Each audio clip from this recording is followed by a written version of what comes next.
بسم اللہ الرحمن الرحیم۔ شروع اللہ کے نام سے جو بڑا مہربان نہایت رحم کرنے والا ہے۔ السلام علیکم۔ صلح کرانے کی فضیلت اور فساد پھیلانے کی مذمت۔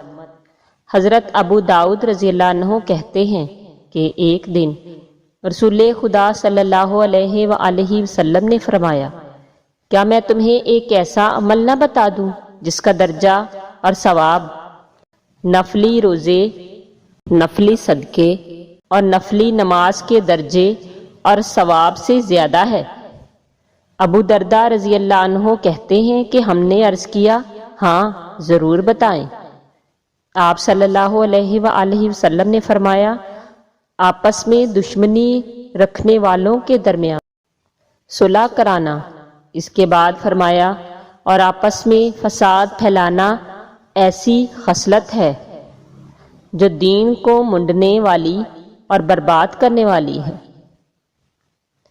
اس طرح دین میں صلح کرانے کی بہت زیادہ فضیلت بیان کی گئی ہے اور فساد پھیلانے کی مذمت کی گئی ہے۔